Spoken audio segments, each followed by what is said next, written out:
What's going on, folks? My name is Spice. This is Spice Can't Fish. Today I've got episode 2 of season 2 of Spicy Nuggets. If you guys don't know what this series is, or you guys haven't seen any of these episodes before, essentially these are just random fish catches that never made it onto the channel. Sometimes I'll go out and catch a fish or 2 fish in a day, and it's not enough for me to make a video out of, but I don't necessarily want to get rid of the footage either, so I save them up throughout the course of the year, and at the end of the year when I don't have any new fishing content to put up for you guys, I've got enough clips that I can make about 2 or 3 videos every single year and just give you guys some extra fishing content you haven't seen. If you guys want to see the last episode of Spicy Nuggets as well as the previous season of Spicy Nuggets, I will leave the entire playlist link down in the description if you guys want to go check that out. I would highly suggest it's just a bunch of little random collages and clips of just stuff that never made it out to the channel otherwise. A lot of these videos tend to have like 5 or 6 fish catches in them. I believe today's video has 6 fish catches.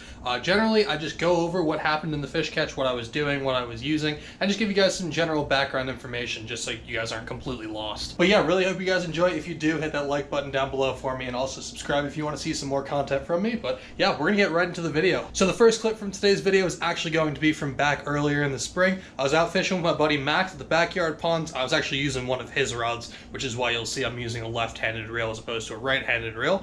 It was a 7-foot medium heavy rod with just an 8-speed reel, pretty general stuff. I believe it had 50 or 65 pound braid on it. Again, not my setup, so I don't really know. This fish catch, I was actually using a little tiny swim bait. I was using the Catch Go Mike Buka baby bullgill. I believe it was the violet gill color. I'm not entirely sure. I'll have all the baits and stuff linked down in the description like I usually do. Now, like I said, this is the backyard pond, so it doesn't have a ton of cover out there, just like some rocks all the way around the edge and some random brush piles and stuff, but they do have a few overhanging trees, and I've noticed that especially in the spring and summer, the fish like to hang out in the little shaded areas underneath the trees. So I made a cast up next to this tree, and this is what happened.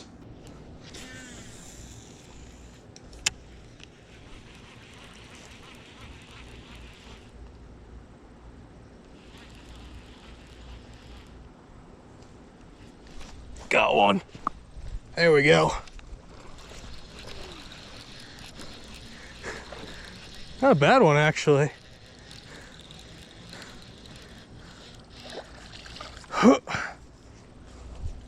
There we go.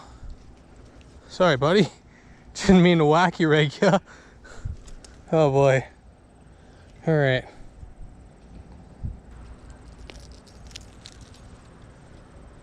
Sweet, little guy. Later. Like I said, there isn't a lot of cover and stuff in that pond, so I usually tend to focus on fishing around the trees and stuff like that. That is where I find the vast majority of the fish tend to hang out, at least in the spring and summer. Like I said, made a long cast up next to the tree, and I was doing just like a burn and pause retrieve where I would reel a few times and then let the bait sit for a sec, and that fish hit it right as soon as I started reeling it after a pause. And yeah, it seemed like that little dude liked it. Again, not a big fish at all, but honestly, I'll take a fish on a swim bait any day. Alright, this second clip is going to be out from the pond that dreams are made of. I was also out fishing with Max that day. We just out throwing bladed jigs, chatterbaits, pretty much all we do in the spring. Fish in there absolutely seem to love it. I was throwing a black and blue chatterbait. It was a Picasso shock blade. I believe it was a 3/8 of an ounce. Again, I'll leave the exact model and everything linked down in the description for you guys to go check out. And then on the back, I believe I was using a Gambler Komodo as a trailer, which is just like a little finessey trailer specifically designed for a bladed jig. But yeah, overall, just a tough day of fishing. I was using my frogging and flipping stick, my 7.6 extra heavy fast action with a 65 pound braid and a 7-speed reel on it, just because my other reel, I believe, broke or blew up, or I had a really bad backlash or something like that. Again, it was a terrible day of fishing, but I made a little cast right out in front of me, about 30 or 40 foot, and apparently there was a fish out there that wanted to eat.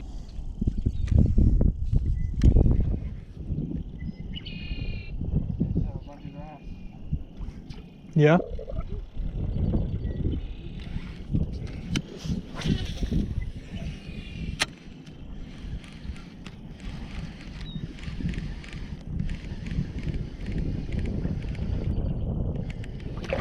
Got one.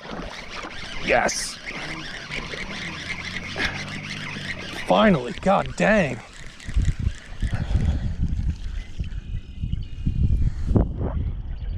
Nice. Little chunk. That's sick. Good catch, dude. Finally, God. This is how you're supposed to hold them, right? Yep. Yep, just like this? Then you take out a bite out of the top. Oh. Oh my god, dude. I don't know about that, bro. I don't know about that. I don't know about that one, Chief.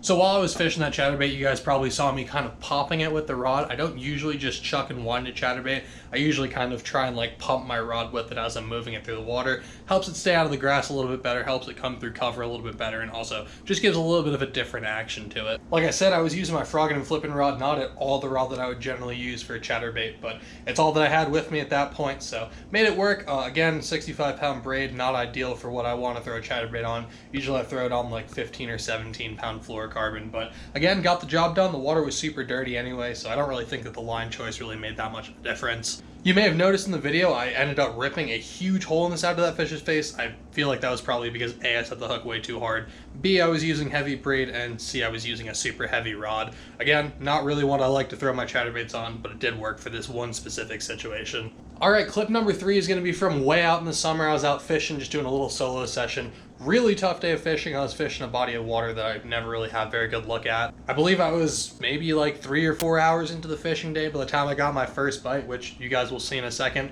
It wasn't a very big fish at all, but I was just fishing over some shallow grass, and I was using one of my favorite baits to fish over shallow grass, that being a weightless Senko. This one in particular was a Big Bite Baits. I believe it's their True Center Wacky Nico worm or something like that. I don't really know what it's called. It's the one with the O-ring in the middle. And again, I was just throwing that weightless on a 4/0 worm hook. I believe it was a watermelon chartreuse color. But yeah, you guys will see that clip right now.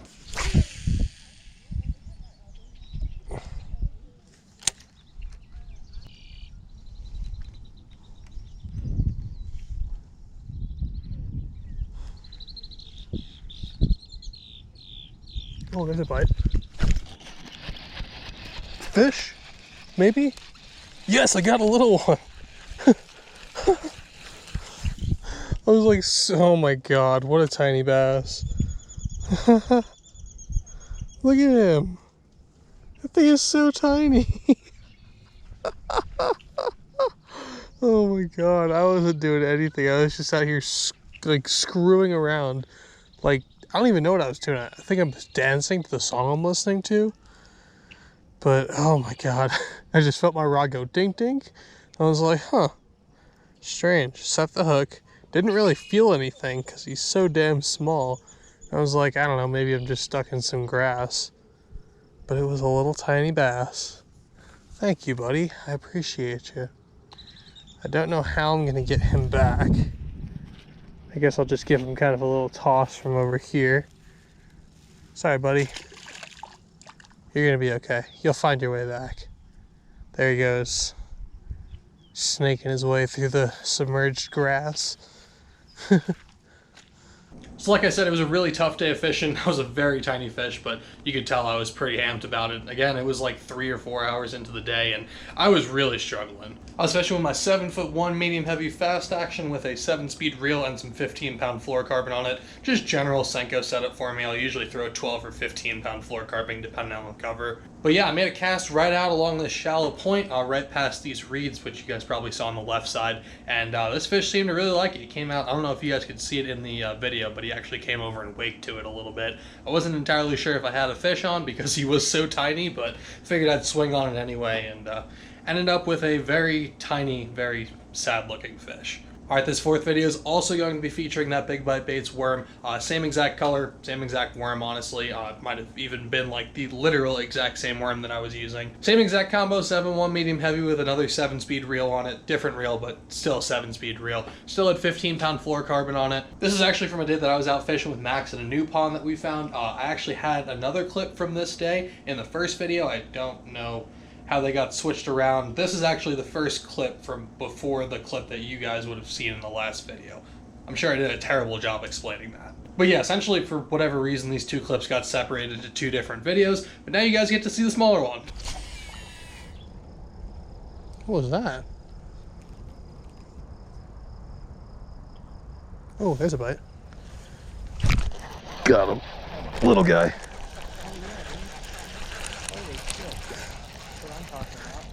Huh. New pond, new fish. New pond, new fish, baby. That's sick, bro. Not a very big one. We'll take it. But first fish of the day. Look at that, I hooked him like 4 times. I hooked him like through the mouth, and then I hooked him in the tongue, and I hooked him in the top of the mouth somehow. Epic, dude. freaking studs were on them. See you, buddy. Appreciate you.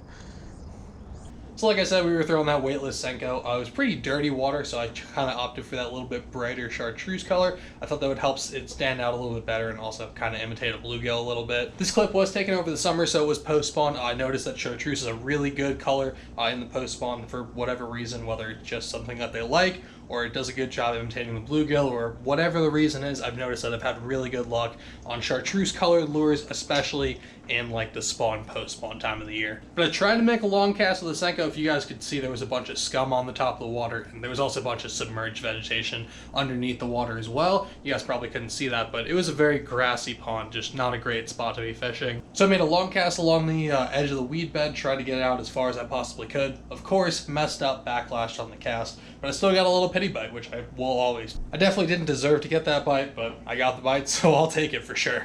Alright, for clip number 5, we're going back to the backyard ponds. I was actually out there trying to film a video with my brand new Shimano Curado. Never ended up making it, just didn't end up becoming a video. I didn't catch a lot of fish, I was having issues with my camera, and I just kind of got frustrated.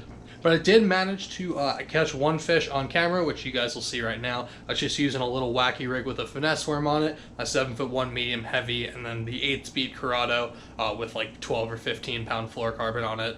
Not really your optimal setup to be throwing a wacky rig on, especially your smaller diameter finesse worm as opposed to a Senko, but I was really trying to try the reel out, see what I could do both on the heavy side as well as the light side of things, just to really feel out the reel and get a good first impression of it. Again, this is going to be a first impression and sort of review style video that just never ended up making it, so I was trying to do my best to actually test the reel out and see what it could do. But again, not a lot of cover out there, just a few overhanging trees. There's this one corner with a couple of trees sitting over it, and I noticed that there's almost always a big school of little tiny bass over there, so I took that wacky rig, made a long cast over into the corner, and got bit pretty much almost immediately.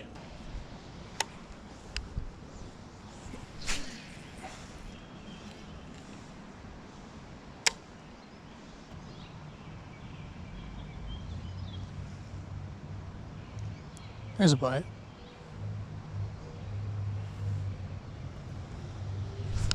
Got him. Got him.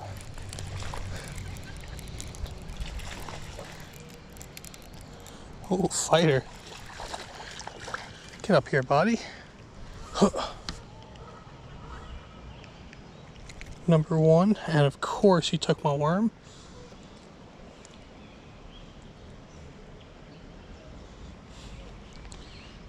Alright, buddy. That's going to be my second fish on the Curado. First one you guys get to see. Appreciate you, bud. Again, not a very big fish. There aren't a lot of big fish in those ponds. There are a few, like 3.5, 4 pounders, maybe a 5 pounder or so, but the vast majority of the fish in there are underneath that like 3/4 to 1 pound range.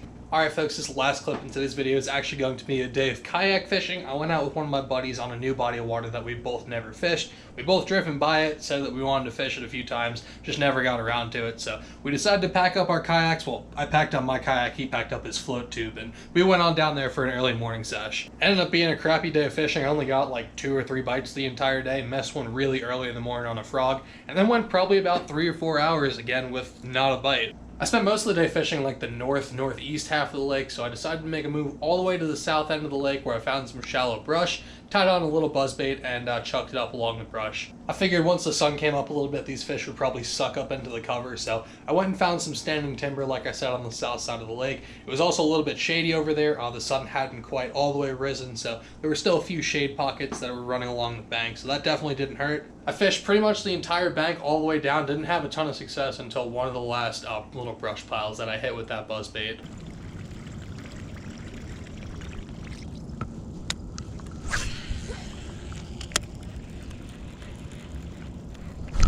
There's one. Finally, god damn. Not a bad one. Came up and ate that buzzbait. Oh, he's actually pretty tiny. Huh.